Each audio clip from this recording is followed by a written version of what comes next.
On day one, you'll want to write the end of your story, your opening chapter. You want to do a one-page summary of your whole story, and you want to create your 4 main characters.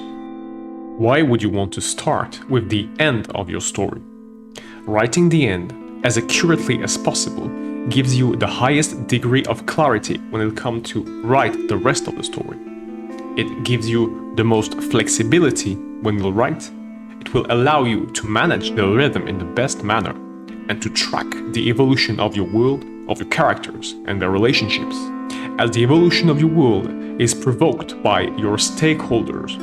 As you write your ending, you want to focus on the stakes first. Focus on the issue. Focus on the final crisis, on the goal of the story and how the story will be solved. Focus on how these stakes, this issue, will influence the characters' relationships in the end. The stakes of your story will rhythm your story, which is why you want to focus on them first. Once you've identified your stakes, and just write them down in one phrase, you'll want to identify how the story will be solved. When it comes to resolution, you want to focus on how the character will solve their issue.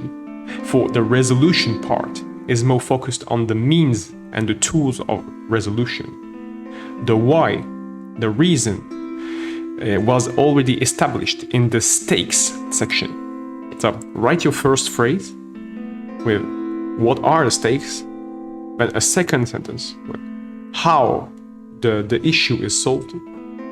If you can put the emphasis between the mean of resolution and the character which solved the issue, the better. Then you'll want to write a third phrase on how the resolution, how the use of these means will lead to this definite outcome. It is not the aim of this section, but as soon as you can, try to develop the habit of imagining 3 kinds of possibility every time you're improvising a scene. For example, imagine that each character in the final scene, there are 4 main characters, and each of them has 3 possibilities to solve the issue. They all have these 3 main options: trying to negotiate, trying to attack or threaten, or trying to flee.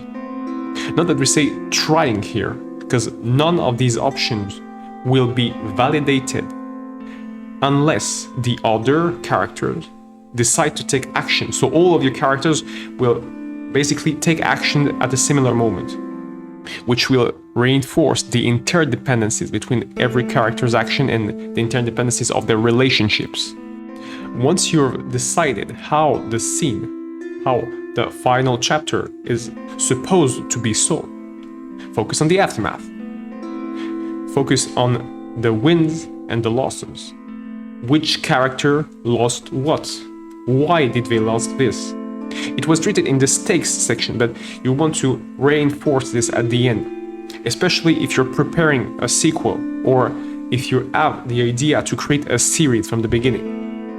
The aftermath will generally be the 3rd scene of your 10th chapter. It is a scene in which you will be able to announce if the story you're writing has a sequel.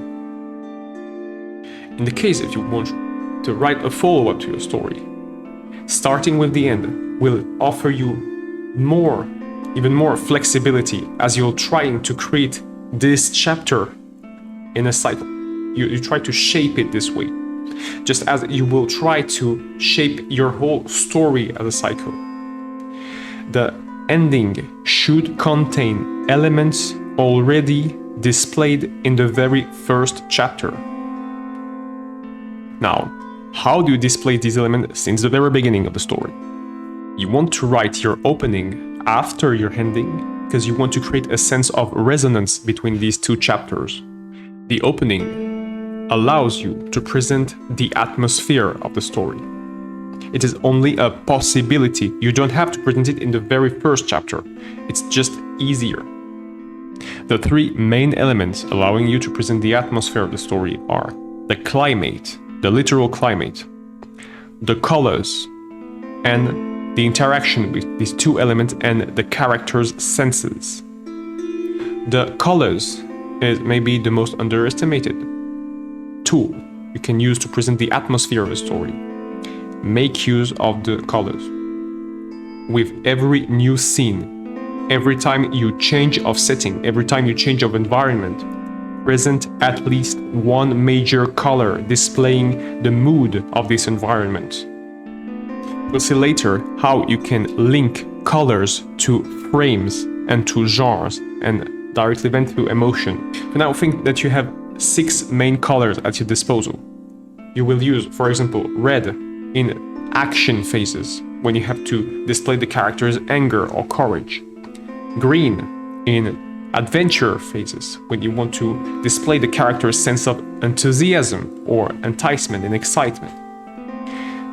Display the colors for the skies, the inhabitants, the landmarks, the geography. Make use of any kind of element in the atmosphere to display the color and the interaction, the synergy between them. When it comes to senses, make use of as many senses as you can. It can feel overwhelming in the beginning, and some senses will be more difficult to use. If you don't know where to start with sight. Sight is, in most cases, the most cost-efficient sense to use. It's not the most effective. The most effective may be hearing in most cases. But sight will give the public a clear vision of what's happening.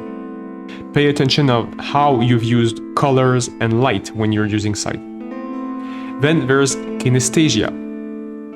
Kinesthesia will allow you to create a direct attachment between the character's sensation and the public sensation. What the character feels is felt by the public. Finally, you want to make use of hearing. Make use of sounds, make use of voices, make use of songs for as much as you can. Hearing, music as general, and the use of sound may be the most efficient way to stimulate emotions. Once you've presented the atmosphere, present the inhabitants. To present the inhabitants, just present their daily life. So what does that mean? To present the inhabitants' daily life, you want to create a direct link between the inhabitants' needs and the resources available. You also want to create a concordance between the inhabitants' needs and their wants. The direct comparison of resources, needs, wants will allow you to show the kind of life these inhabitants have. Do they have a lavish life? Do they have a simple life? Making use of resources also allows you to present the relationships between the inhabitants and their environment. When it comes to presenting any new kind of character, whichever they are main characters, secondary or tertiary characters, always think about displaying the relationship between the character's needs and the character's wants to allow you to display a greater sense of cohesion in this character's behavior. Then you'll want to present the protagonist. Present the protagonist through her needs, just like any other character. And link these needs to a quirk. A quirk here will be defined as a recognizable symbol, a recognizable pattern, a behavior. No, a quirk can be a behavioral quirk, or it can be an accessory. Your character may have a catchphrase, for example. She can have a weapon. She can have a tool. She can have a set of behavior in a due situation. All of these are quirks. In your first chapter, present at least one quirk for your protagonist, and eventually one quirk for her peers. The concordance between the protagonist's needs and wants will give the public a large amount of information on the character's origins, and if she wants to remain in this place or if she wants to quit this place, and what she wants to make with her life. Finally, they want to present the character's entourage, whichever they are her support or her opponents. The protagonist's peers, as with which any other character, will indicate to the public how the story will continue. It will give her more predictability. The entourage is also here to create more attachment between the protagonist and the public. As if the character, the main character, the protagonists, enjoy her entourage, which could be the case when it comes to support, the public can clearly emphasize with the protagonist in this dimension. And even more so when you're about to display the relationships between the protagonist and other characters which will be identified as future opponents. Remember that you don't need to present the main opponent in the first chapter, and you don't need to present any kind of clear opposition either, because a supportive character can become an opponent later. All you have to do is to present a strong relationship, whichever kind of relationship it is. The protagonist should be early identified as attached to another set of characters. Once you finish writing your ending and your opening in the form of a small 4-line paragraph, you want to do the same for the rest of the story. Remember, each chapter at this stage should only be summarized in the form of small paragraphs. You don't need to start redacting them. The first part of your one-pager, the first part of your book, is the world discovered. This first part will be transcribed through a first theme. The first theme you choose to encompass chapter 1 to 3 should be directly linked to how the world is. You can choose an adjective to present your world. Maybe your world is vast only, or maybe your world is rugged, or maybe your world is dire. Whichever kind of adjective or of noun you use to present your world, the first theme, the theme A, should transcribe the global atmosphere of your world. In this first part, in this first section of your story, you want to present your chapter 1 as you did already, and re-emphasize the discovery aspect of this first chapter. Then in the second chapter, as you're writing it, you want to present a new character or an established character and define her as a support for the protagonist. In the third paragraph representing chapter 3, you want to put the emphasis on a threat or the discovery of the first antagonist. Part B is the crisis part. In the second part, you want to choose a second theme, retranscribing the crisis in your story. This crisis can simply be represented by the name of your main antagonist. Not the first antagonist you presented in chapter 3, but the true antagonist you will reveal in chapter 6. Now, those could be the same character, only this character has evolved from her shape in chapter 3 through her new shape in chapter 6. This second part, the crisis part, starts with chapter 4. And chapter 4, just as chapter 7, is an encore chapter. Encore here means that you're changing of setting, you're establishing a new landmark in your story. There's a milestone here. The consequences of chapter 3 should be displayed directly in chapter 4. So in chapter 4, when you're presenting a new location, new characters, new stakes, new resolution, new outcomes, all of these should be directly dependent on what happened in chapter 3. Then when you entered in chapter 5, once you've established your anchor, you want to present another support. Again, just like in chapter 2, the new support of chapter 5, and the rule applies in chapter 8 as well. The new support in chapter 5 does not need to be a new character. It could be just a new behavior. For example, the new support in chapter 5 can be a previous antagonist, which has shifted alignment and has decided to support the protagonist. Then in chapter 6, you want to reveal the menace of your story. Your menace here will be your final antagonist, your true antagonist.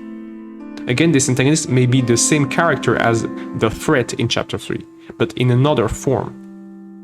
Also, when you reach chapter 6 of your story, and you're presenting the second crisis of your story, you want to indicate clearly what triggered this second crisis. You want to do it as well for chapter 3. You want to indicate what triggered crisis 1, the crisis in chapter 3. But you want to be even more showy in chapter 6. You also want to, for the public to foresee what will happen in chapter 7 to 9. You want to indicate in chapter 6 what is the goal of this menace, even if it's a partial indication. The menace will transcribe all the issues in your story. It does not have to be a single character. It can be an organization if you need to split the stakes. Once you've presented the menace, you can go in part C.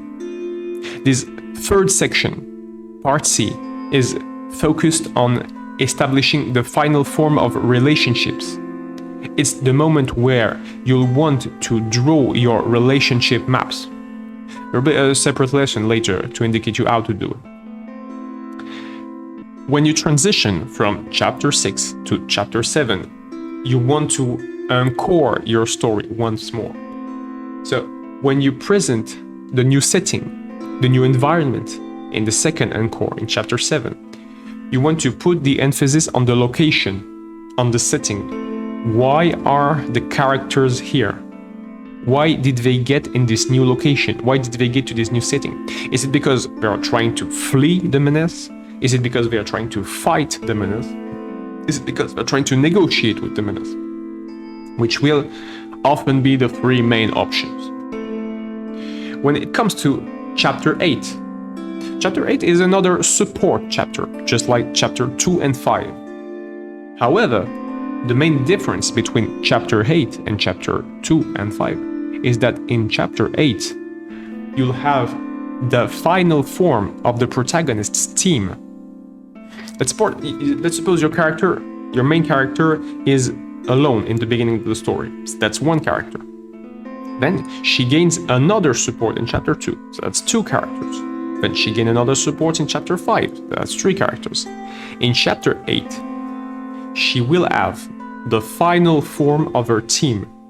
If it is a team and if the characters survive, of course. And she will be prepared enough to face the menace a last time in chapter 9 and 10. Chapter 9 is the final confrontation with the menace. In this chapter, you may want to make your protagonist win in your first stories, because it's maybe easier to write. But if you're daring to make your protagonists lose to the menace, even lose partially or win a dire victory, you can try that. You can absolutely try that. You can make your characters win, but at extremely high cost, which will not be identified as a victory, actually. In most people's terms, you can try that, and we encourage you to try that at least for your second book. If you don't think you can do it in the first book, the menace in chapter 9 and 10 will be either dragging the protagonist and her team to her, or she will be fleeing them and trying to escape them. Either way, the protagonists and her team, if she has one, should have a clear reason why she's chasing the menace. Which is why you need to establish the relationship between the protagonist and the menace as early as possible in the story. You don't need to do it as early as chapter 1, but you should be able to present in chapter 1 why the protagonist would want to oppose the menace, even if the character itself hasn't been revealed yet. Chapter 10 is the epilogue. In chapter 10 and in your fourth part, you want to confirm the goal of your story. The theme of this last part is the exposition of your whole story's goal. The scene is written simply in 3 parts. You want to indicate in a first phrase the stakes, in a second phrase the resolution, and in a third phrase the aftermath. Each of these phrases correspond directly to your 3 scenes. These 3 scenes should articulate with each other in the following manner. The stakes, or the first scene of chapter 10, presents the goal of the story as it was intended. The resolution, the second scene of your chapter 10, presents how the goal be effectively displayed, and the aftermath concludes the story. Again, if you're planning a sequel, you want to establish elements which will be displayed in Scene 3, Chapter 10, the aftermath, as soon as Scene 1 of your first chapter, the discovery. The final part of your first day will consist of creating your 4 main characters. Note that these 4 characters will include your protagonist, your threat, your menace, and a form of support. For now, we will not display which of these characters will directly serve as protagonist, as support, as threat, or as menace. What we'll do now is to indicate you how to create a character with 5 words. How to create a character in the easiest sense while at the same time having a full character. In order to create a character, you need 5 words. You need a goal. And if you can't find the goal of your character, focus on her name. The name of the character should be chosen in order to represent the future goal or the realization of this goal. Then you want to pick 4 personality traits, 4 behavior traits. Of these 4, 2 will be strengths and 2 will be weaknesses. How you define strengths and weaknesses will be clearly subjective to you, and what will be the goal of the story and what will be the goal of the character. That's how we can help you find them more easily. Think about 2 strengths. No, think about 2 strengths. The strengths in green and in purple. The words in green and purple. And try to find their counterparts. If you have a single-minded character, for example, if you have a very resolute character, a very definitive character, this character will be rigid in some sense. So that's a strength and that's a weakness. If you have a courageous character, so for example, if you have a character which is really brave, she might not accept cowardly behavior from other characters, which could make them a little bit aggressive, you know? And in the same manner, a very courageous character may be intrinsically aggressive. These are 2 examples of pairs of behavioral trait, and you want to define your behavioral trait just this way, as pairs. Think about the first part of the pair, the strength, and think about the counterpart. If your character is highly knowledgeable, if she has a lot of data, a lot of information, she might be prone to hesitation. She might be. If your character is extremely calm, she might not be just as reactive as necessary in certain situations. Think of it this way simply. Any strength as a counterpart. Once you've established the goal of your first character, the two strengths of your first character, and the two weaknesses of your first character. Think about establishing a relationship between your first character and your secondary character. Doing so will help you to find the personality traits of your second character more easily. For example, if your first character is the rival type, this character, as she's quite controversial and quite contrarian, might need an enticer type of character, a character which brings joy and comedy to the party and to the story. So, in another way, your character in red, which will represent the rival, may need the help of your character in green, the enticer, in order to form new relationships. She might need this character to find new objects. She might need this character to access to new territories. It will be developed in the same manners for the character in blue and the character in purple. Fascinate each character as directly dependent of the next. Of course, you can create more interdependencies. For example, you can think about the interdependencies between the character in red and the character in blue. Or here, the rival type character and the advisor type character. If you want to establish a relationship between the character in red and the character in blue, or in the archetype framework, the rival in red and the advisor in blue, think about their defining feature, think about their quirk. The rival is relentless. She might be a contrarian. She might be adversarial. She's a rival.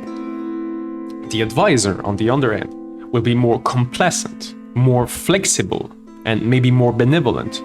So these two characters, as they are opposites in this framework, will be highly complementary. So you can make this character in red and this character in blue, the rival and the advisor, in a sense, direct opposites, but there are multiple types of direct opposites. You can make them nemesis, you can make them lovers, you can make them friends. There will be a lot of reasons to create strong bonds between a rival and an advisor, as very direct opposites. You can also think about establishing the relationship between your main character and all the others, as your main character will be the center of the attention. Let's suppose the character in red is the main character, and she is the head of the party. So the character in green will refer to her, the character in blue will advise her, and the character in purple will temper her. You want to establish that the character in red is directly dependent on all the other three, and that all the other three want to help her because they experience a form of satisfaction from helping her. You always want to put the emphasis on attachment between characters, because making your characters more attaching between them will create more attachment with the public.